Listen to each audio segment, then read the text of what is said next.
Alrighty, welcome back to the very best podcast recording from the very end of the bench. My name's Collin, And my name's Emiliano. and let's get to it. So first off, we're going to be covering the reserves recap. So that Celtics Raptors series, what do you think? I think it provided us with, a lot more excitement than we had anticipated. I think at least, in my opinion, like kind of going into it, these were two, like very, very well coached, very, very, well designed teams. And they were two of the teams like when we were talking about, like the Heat really like knowing their identity. I kind of always, toss like the Celtics and Raptors into that conversation as well. That just like they were really just ready for the playoffs. I think more so than a lot of other teams. So it was an exciting series, but I definitely think the better team won, and I think the Celtics are probably between the Celtics or the Heat. The Celtics are probably the team that I'd rather see in the finals more. So I'm glad they made it through. It was definitely a great story for the Raptors to have made it this far. To have that game-winning shot the way that they did. With Anunoby, and then to have Lowry have that huge double overtime showing. It was definitely a really really exciting series. But I think the better team won, and they're on to the Eastern Conference Finals to the Heat. So You pretty much covered everything that I was thinking, but I definitely think that the Celtics going forward against the Heat probably will give us the better matchup than the Raptors and the Heat would have been. Um, it's cool to see like a Jason Tatum start to hit his stride and, mature into what role that he should be in. But going forward, I think the Raptors have a lot of question marks to fill out. And you'll see a little later in our yay or nay, maybe a little hint right there. But yeah, I mean, the Celtics, a young, exciting team. Kemba Walker's finally getting his playoff push for the first time. And Celtics Heat, it's going to be crazy. yeah, Celtics Heat definitely be an exciting one, and we'll have a more to say on that one on the next episode, I'm sure. Yeah. Next up, Clippers and the Nuggets. Yeah. This is the series that no one thought was going to 7 games, but here we are. No, I think if the Nuggets were attached to a lie detector test, I don't even think that if you would have asked them in Game 1 if this was going to be a 7-game series, that they would have been able to answer honestly that they thought it would. I mean, I don't think that they thought that they were going to get past the Jazz. This is the Yeah. second time now that they're down 3-1. But the Clippers, man, uh, you know, notably like on paper, best perimeter defense in the league. All of these ball stoppers, interior stoppers as well. But it just looks like it doesn't matter right now. Like the Nuggets are just pretty much doing whatever they want. Yeah. No, I mean, it's like I feel like the Nuggets and the Celtics have some similarities in that they're really relying so heavily on their younger players. Like there's not, like the Nuggets don't have like a Kawhi Leonard or Paul George, like a veteran superstar, who joined the team and is going to carry them to a championship. Like the Nuggets are very much so like homegrown, I believe. So like it's really, really cool, honestly, to see like a team like this, make it this far and push a team like the Clippers to the edge. Because I mean, especially in the West, like the West has just been dominated, obviously in the Warriors, but I mean, like we look at all the teams like Warriors, Rockets, even Lakers now, the Clippers that are playing the Nuggets, like all these teams have really been built, through free agency. And it's just been really cool to see a team like the Nuggets make it this far and, have a chance to really make it to the Western Conference Finals. And, not to get too far ahead of the conversation, but I mean, like potentially you really test, the Lakers in a Western Conference Finals matchup. So it's been exciting for sure. Yeah. I mean, the Nuggets, one of the youngest teams in the NBA. I think they're within the top 5 or 6. Millsap's the only player over 30. Yep. But signs like this give me hope going forward. Like this Nuggets team is so young but so good, and they have the Millsap contract coming off next year off the book, so they're going to have some cap space to really go out there and sign some role players and some veterans to help steer this team in the right direction. Yeah, no, absolutely. It's definitely one of those things of like at this point, you've already exceeded a lot of people's expectations. And so wherever you kind of end up, you really just have the future to look forward to. If you're a Nuggets player, like if you're Jamal Murray, if you're Jokic, if you're MPJ, which we'll talk about him as well, you really just have so much positivity to look forward in the future.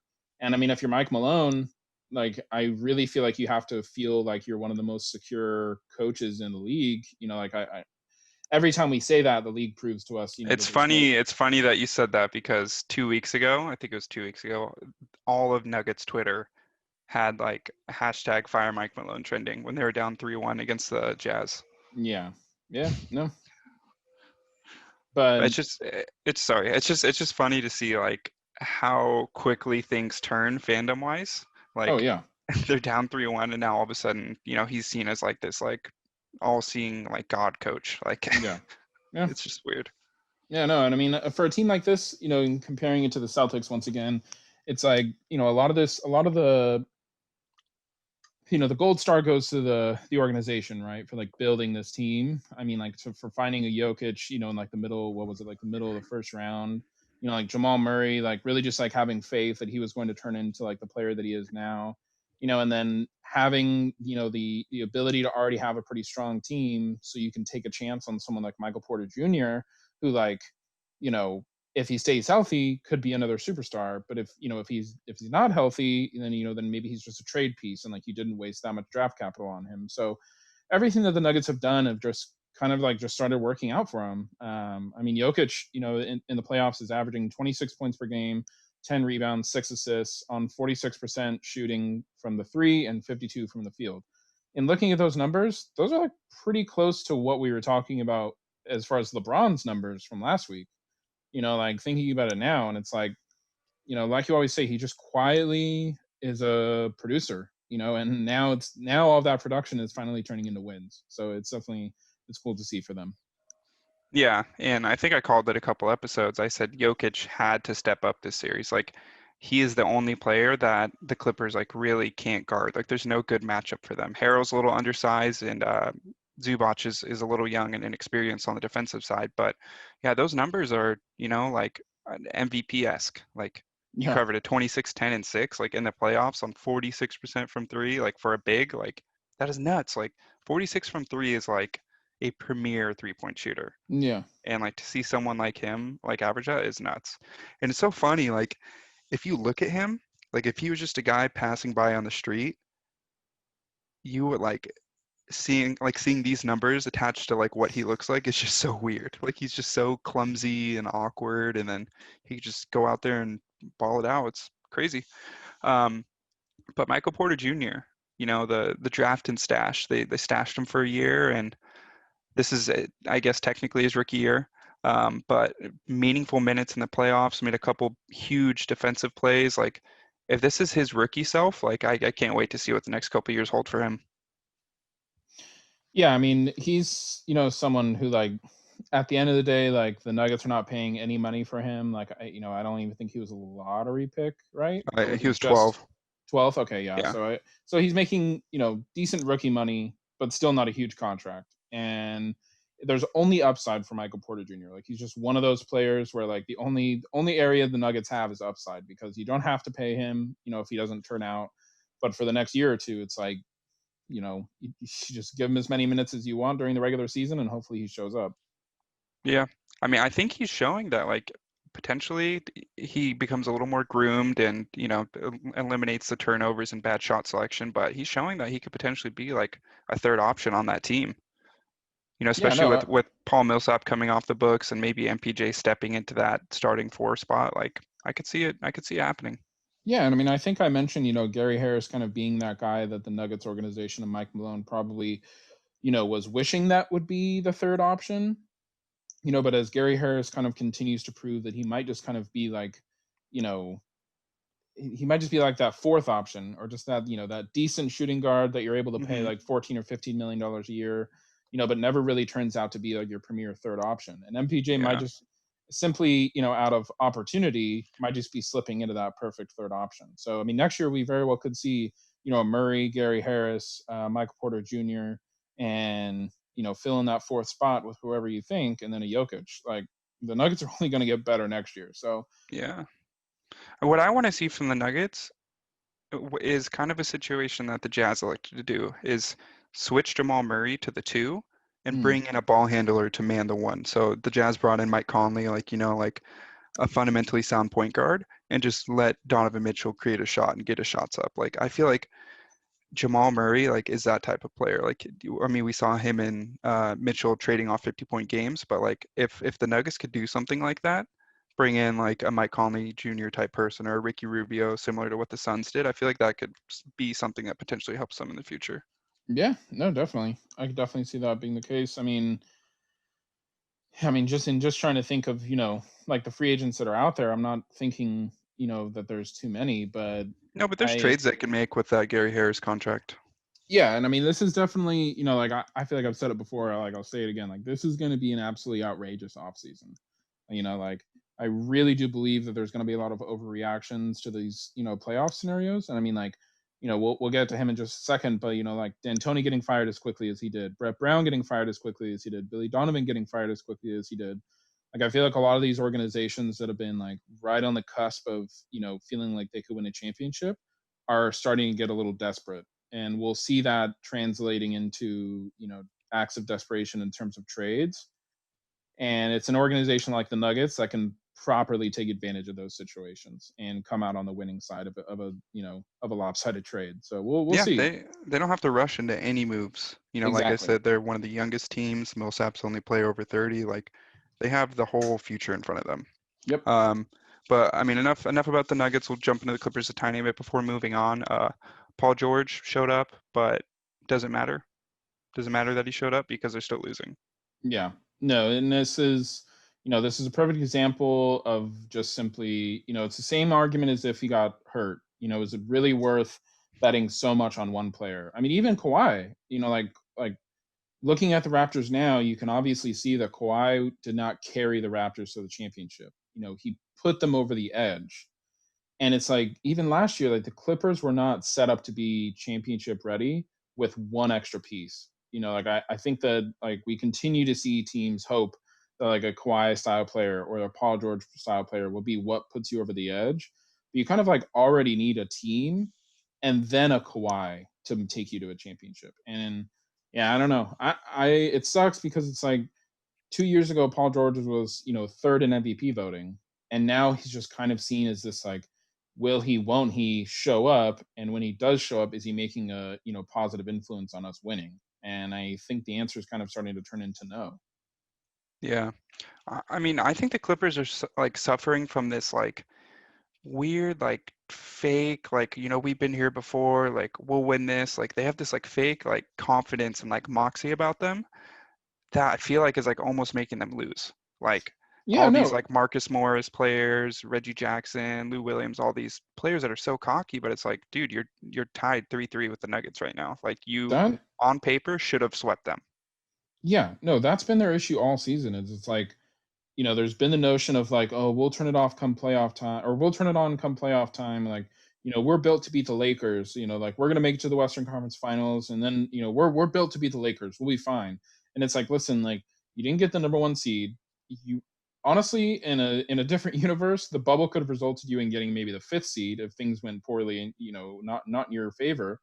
And then now, like you're on the brink of not even making it to the Western Conference Finals to face the Lakers like you've supposedly been waiting for all season. So, the Clippers are just one of those crazy teams we're going to look back on, and it's going to be like, how did they not win the championship with the team that they have? What would Twitter be like right now if LeBron James and the Lakers were tied 3-3 with the Nuggets? Oh, I mean, this is the oldest argument in the book. LeBron would be getting absolutely like demolished. It would be all his fault. Like, oh, here we go. Like he's falling off. Like he's washed. Like whatever.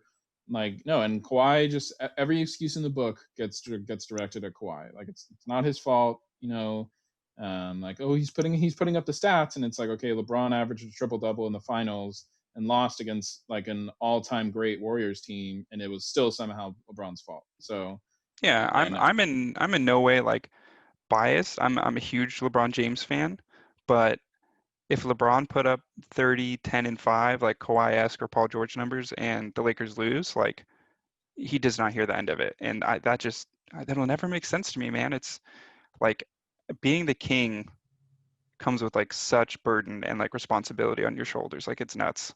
yep, yep. I mean, Kawhi. I almost feel like Kawhi is still kind of riding the coattails of his injury in terms of an excuse. Like it's almost like, and I mean, correct me if you feel like I'm wrong. but it's almost kind of like he's still in that period of like waiting to see if he's gonna go back to true form.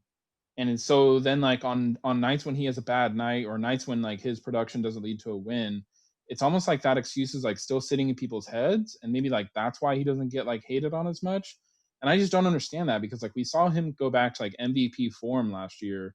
Like he was like LeBron-esque in terms of like how he was dominating the Eastern Conference last year. Like Yeah, he is back, like there's no injury concerns. Like he's back. He's Kawhi Leonard, like he's a top 3, top 5 player in the league. Like why yeah. why are there still just like excuses kind of like sitting in people's minds? I just don't understand that. Because anyone that's not named LeBron James, it doesn't matter. They can Yeah, get all the excuses in the world as long as your name's not LeBron. yeah. I will say that Kawhi Leonard has been turning it up these playoffs. Like he's been absolutely insane. Hmm. These last couple losses have been more attributed to lack of perimeter defense, not being able to stay on Jokic, and Lou Williams and Montrezl Harrell. Like you called it the six man to no man. Like they need to show up. They need to be that difference maker in the second unit to come on the court and really solidify a lead. Yeah, I mean, that's like kind of talking about it, like kind of coming full circle and talking about like on paper, this really is, like the what should be considered the absolute favorite, to come out of the West, and Hmm. it's like literally just look at their second unit, like their second unit being like what Lou Williams, Shamit, like you Reggie know Jackson. Reggie Reggie Jackson, Montrezl Harrell, and Zubats. Like that's your second unit. Like that's better than what the Nets had as a starting five in the bubble. Like like a lot of teams would like that to be their starting five. So like I guess what I'm trying to say is like there's absolutely no excuses if the Nuggets come out victorious on this and the Clippers were sent home before the Western Conference Finals.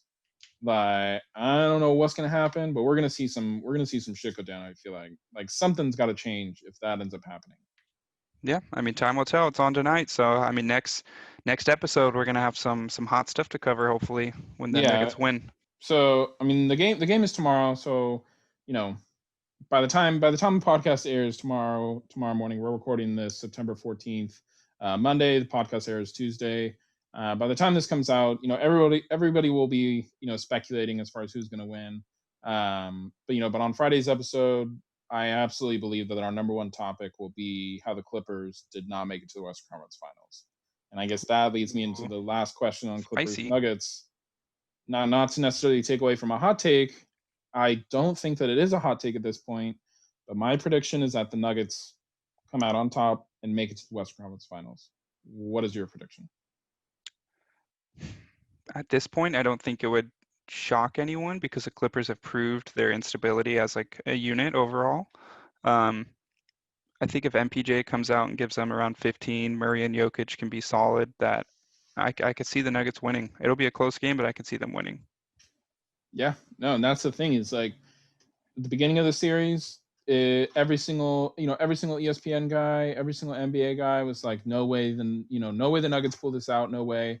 And now we're in a game seven, and it's like I feel like every single thing that I'm watching is like I can see the Nuggets winning. I can see the Nuggets winning. I can see the Clippers going down, and then to how that changes in just one series is just I don't understand it, but Yeah. that's the way it is. So I Uh, think both of us are going Nuggets. Yeah. And I think one more thing to add, I think that's a testament to the NBA that in the NFL, if you're the best team, you usually win. In Yeah, the NBA, like there's a chance that like two people catch fire and like you're bounced. Like it's a crazy league for sure. yeah, no, that's very true.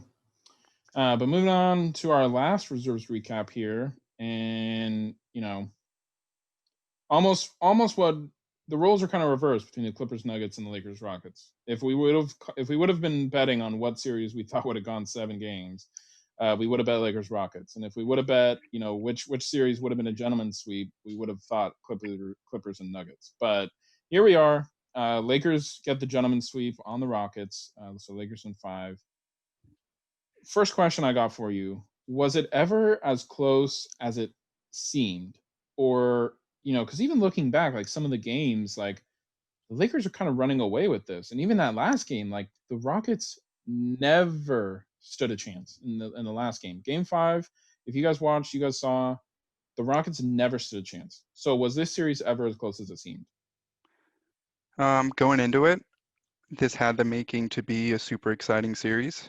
And after game one, I think a lot of people were like, oh man, like this Rockets team is here. Like they can give the Lakers some trouble. And I remember there was this like picture going around. It was a GIF of LeBron sitting on the bench with the score, and the Lakers were down like 12 or something, and he was sitting there just nodding his head like, okay, okay, like I see it. And the rest is history, man. Like LeBron came out, playoff LeBron. They started doubling Harden. Harden wanted no part of it. Just completely just let go of the ball in the offense. So it's definitely on Harden's shoulders. Like if you're the number one guy, if you're getting double teamed, like you have to make it work. You have to circle back and try to get the ball. You have to get screens set for you. Like don't just pass the ball to Westbrook and just let him do his thing while you're sitting 6 feet to the right, not doing anything. Like this is for sure on Harden's shoulders, I think. Yeah. Yeah, no, and it's unfortunately just one of those things of like the stats don't really matter. Like when you're a LeBron type player, which Harden is in that echelon of like you're the team's, go forward plan. Like you were the face of the franchise at this point. I don't care if you put up 50 points, 10 rebounds, and 10 assists, like a 50-point triple double. Like you need to figure out a way to win. That's all that matters. And you only figured out how to beat the Lakers once in a 7-game series. And when it came time in your elimination game, you showed up statistically, but like I don't think that he showed up as a leader to help the team figure out how to win, you know?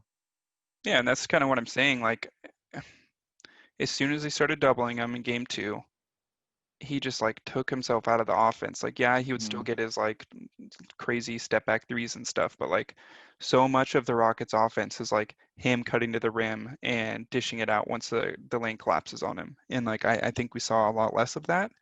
And you could attribute the loss sure to Westbrook. He was super rocky, mostly cold than hot. Um, but I mean, at this point, like I guess to answer your original question, it was never as close as it seemed. Yeah. No, I absolutely agreed. Um, but I mean, moving on from the series, more so to kind of having just like a Rockets conversation. So Mike D'Antoni, his contract is up, and he's already kind of coming out and saying that he has no intention of returning. But Harden kind of made a comment in terms of like the Rockets really only being one piece away from being true championship contenders. And what I consider a championship contender is you make it to the Western Conference Finals every year, and there's a legitimate chance of you really making it to the championship. And I feel like the only time as of late that the Rockets have been championship contenders is the year Chris Paul got hurt in the Western Conference Finals against the Warriors, and the Warriors ended up going on. That is really the only year for me that I feel like the Rockets have been true contenders. And since then, it's just been an offensive, show. Like they've just been exciting to watch and not really contenders. So two-sided question, I guess. Do you really believe they're only one piece away? And what is that one piece? Well, Har- that's a hard one. Harden has played with Dwight Howard in his prime. He's played with Chris Paul in his prime, and he's played with, I guess, Chris Paul passed his prime at the tail end of it, but he was still super efficient. And Russell Westbrook is still, you know, an MVP type player, can be at times. Um, but I think what Harden needs is a 3 and D player, someone that can really do it on both sides, like a Paul George-esque type player, maybe not Paul George per se, but like that type of player. Like he needs someone that can show up on defense, create his own shot, isn't, a a negative attribute from the perimeter. And if they could find that one piece for him, I think it would make a big difference. But overall, I think they're more than one piece away. Yeah, no, I agree. It almost says like, I agree. To say they're only one piece away is like one player, or like one particular position. But I am of the mindset of like the Rockets almost need to like kind of blow things up. And that's going to take a couple years, to like kind of rework everything. And James Harden doesn't really have a couple of years. So I don't know. In an alternate universe, I could almost see like Harden and Westbrook both being in different jerseys next year, and the Rockets like truly just like blowing it up, trying to get some more draft capital back, and starting their rebuild.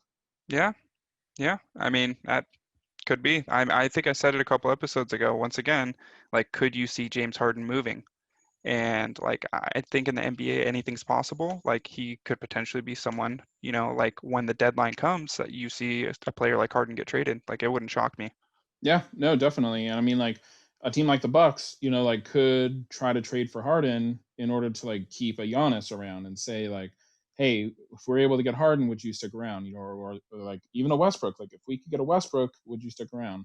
But we'll see. I mean, all that speculation at the end of the day, it's pretty crazy to trade a player like Harden. And the Rockets really have to be getting something ridiculous back for it. So Yeah, I mean, at some point, like you can't just keep trying with the same pieces. Like when the Kings blew it up back in the day, like I don't think that was a bad move trading Chris Webber. Like it wasn't working. Like we didn't win. Yes, we were really close a couple times, but like you have to trade someone before their value goes down. Otherwise, you yeah, can't get the assets back to rebuild. no, So, absolutely. like you look at like what the Thunder got back for Paul George, like if the Rockets can get, a plethora of draft picks and a couple young players, like that's not a loss for them. Like that's something positive moving forward. Yeah, no, absolutely. Absolutely agree. Um, and this guy's been, he's been on the other side of a lot of hate from my side in terms of his production, but like I am at a loss for like where the Rockets go in terms of the Westbrook situation. Like the contract alone, like everyone likes to say like there's no such thing as an untradeable contract, like because of the ones that we've seen traded in the past. Um, yeah, I genuinely have no idea like where they go from here with the Westbrook situation. Do you see like is there one thing out there that's kind of like you got your eye on in terms of where he might be dealt, or do you think that the Rockets? I mean, and I guess we haven't even asked this question yet from either of us. Do they just run it back next year? Like, is that even an option? Do you think? Um, I think going into this offseason, they'll keep the core together. They have a mid-level exception and a little bit of cap space to spend. But come trade deadline, if this team isn't working and they don't get the coach that they want, then yeah, they could for sure blow it up. Their only issue is Westbrook is, in a sense, kind of an untradeable contract. He still views himself as an elite talent, which maybe he is, but he's proved that he has those negative things in his game that, necessarily don't contribute to your team winning. And the unfortunate thing is the Rockets don't have a whole lot of draft capital. So when you unload a contract like that, usually you have to put in some draft assets to get a team to take it. They do have their 2022, 23 first round picks, but beyond that, they gave up a lot to get Russell Westbrook. Yeah, and if it doesn't pan out for them, then it's going to look like a big failure for sure. So moving on to the last Lakers Rockets question. As Lakers move on, what do you see as the Lakers championship chances in terms of 0 to 100% chance? Not only of them making it, that's there's two separate conversations, but just in terms of them winning it at this point. They've made it past, I think, the toughest team they've faced so far. What are their chances now? Yeah, I think the Rockets were the one team that could maybe expose their weakness the most, which was the perimeter defense. And them showing as a unit, having Rondo back, somehow he's turned into like a plus minus god, just like Alex Caruso. They prove the ability to be able to switch on the perimeter defenders and double who they need to. So as long as the Lakers can stay like fundamentally sound on defense, I think going forward their championship chances are fairly high, probably above 70%, I'd say. Yeah, no, I agree. They're really high, and I think it's somebody now. They're like the number one option for me.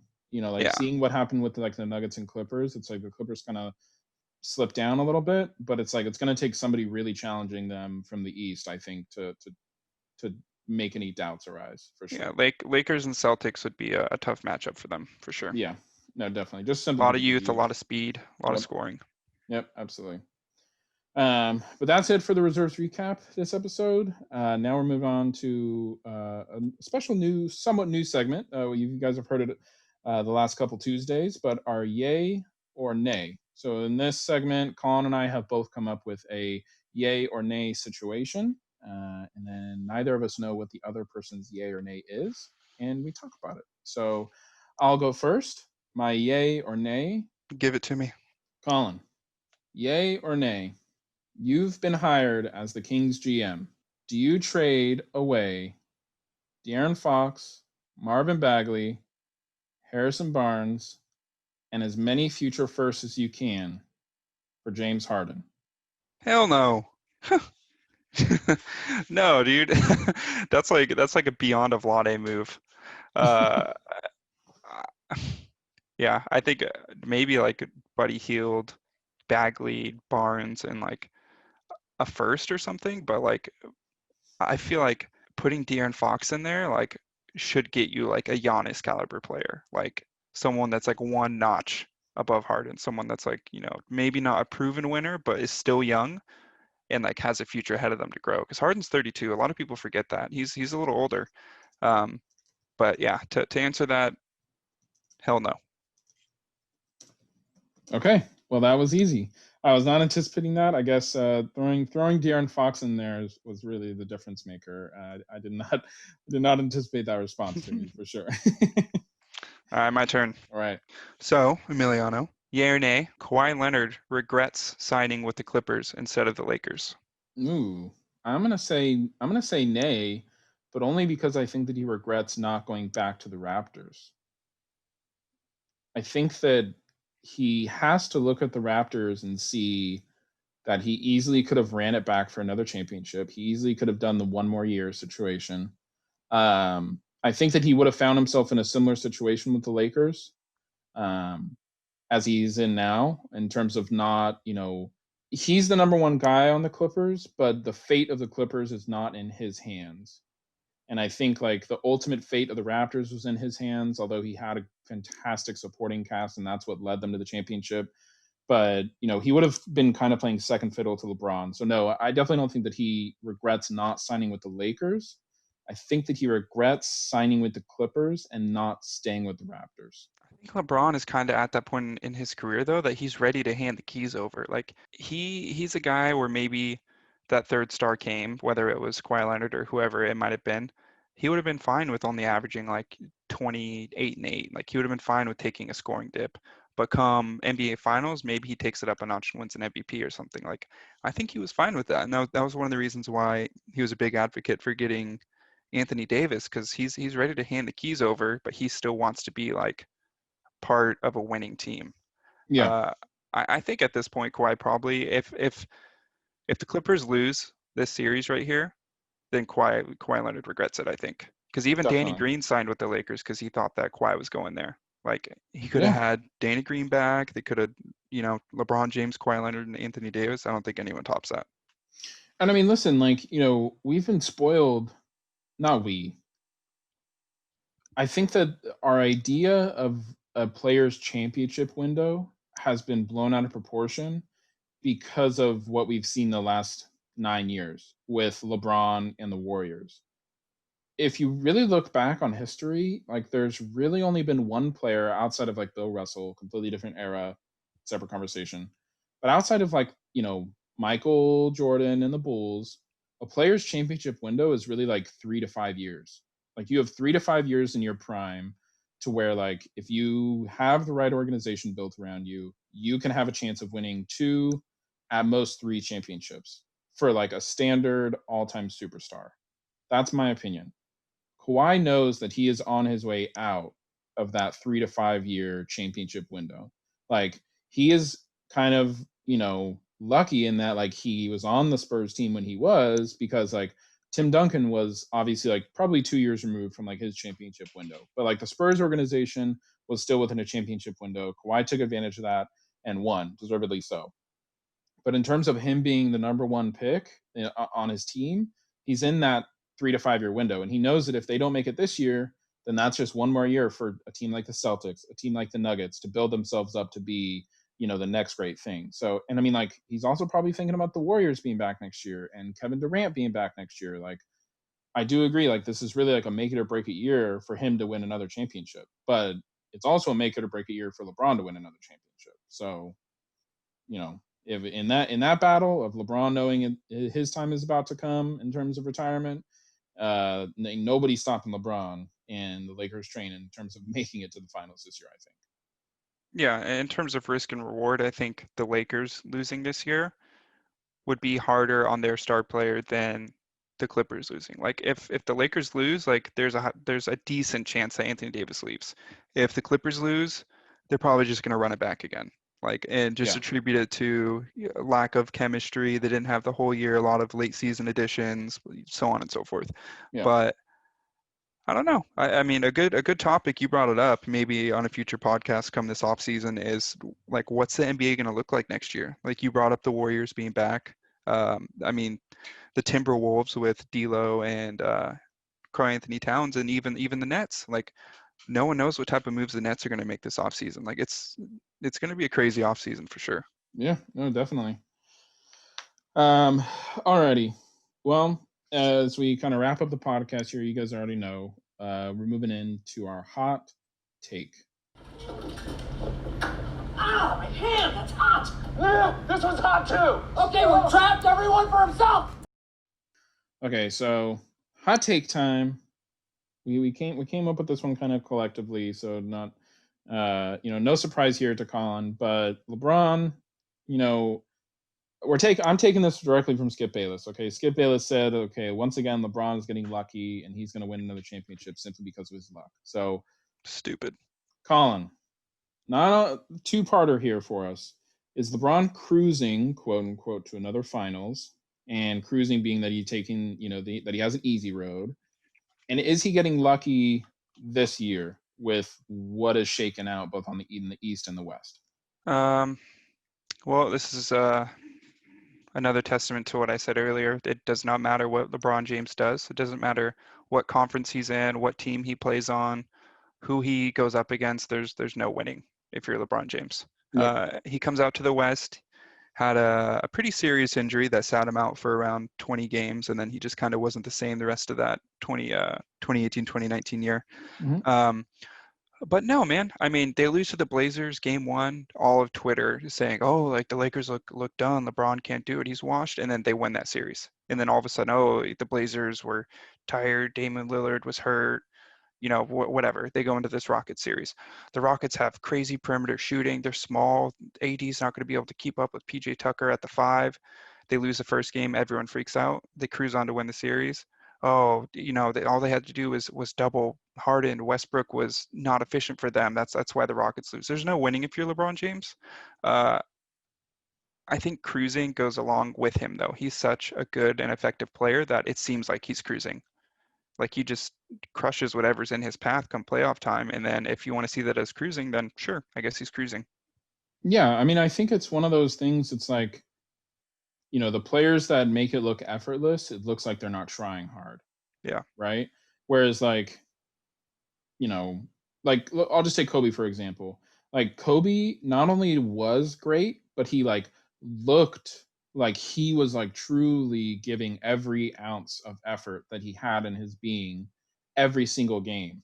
And like I don't know, you do and you don't see that from LeBron. It's like when he's really clicking, when he's got his game going for him, he does not have to put in 110% effort. He might be, but like it is not going to look like it just simply because of the way that he plays. And I almost feel like that kind of like feeds into people's bias about like, you know, like yeah, like him kind of cruising and then also just him like not really being comparable to like a Kobe or like an MJ.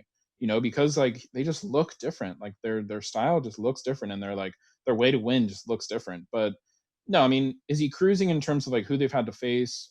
Sure, if they had faced the Nuggets in the first round, would it have been a different series than if they had faced the Blazers?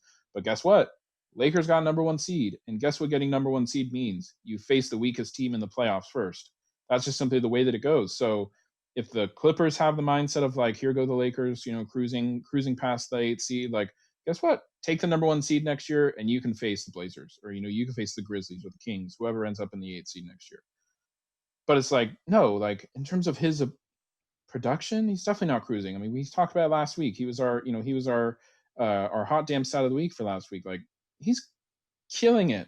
Like he is being the exact player the Lakers need to win. So no, he's not cruising.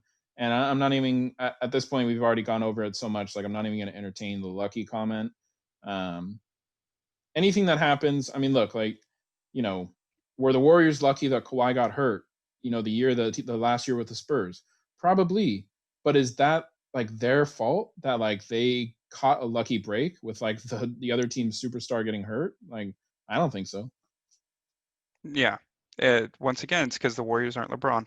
Like it Yep. all boils down to that, man. Like you can't compare him to Kobe Bryant or Michael Jordan because they aren't him. He can do everything on the floor that you need him to do and then some. If you need Yeah. him to score, he can get you 29 through 2 quarters. If you need him to pass, he can get you 18 assists. Like there isn't anyone like him. And that's why it seems like he's cruising because he affects the game in literally every single way. Like you need him to Yeah. step up defensively, he gets you 4 blocks in a game. Like Yep. there's just no one like him. And it's just I don't know. People are gonna really miss him when he's gone for sure. So I hope that they take this playoff run like super seriously, and I hope that he gets the love that he deserves. Yeah. No, I absolutely agree. But that is going to do it for us today. I'm gonna take a break here. Do you have a pun joke? No, we elected to just scratch that Okay. forever. Yeah. So that is going to do it for us today. If you are not already, please follow us on Instagram at the Reserves Podcast. Please follow us on Twitter at Reserves Podcast and subscribe to the YouTube channel. Video is coming. I don't know if Colin wants to announce it here, but hey, this guy got a PC. Yes, Yeah. all fresh and shiny and new. Fresh, shiny, new, bright, all those things. So yeah, we got some bigger and better graphics coming your way, video coming your way on YouTube. Just stay tuned. But thank you guys for listening. Colin, do you have anything else for him before we sign off? Go LeBron. Go LeBron. All right, sounds good. Talk to you guys later.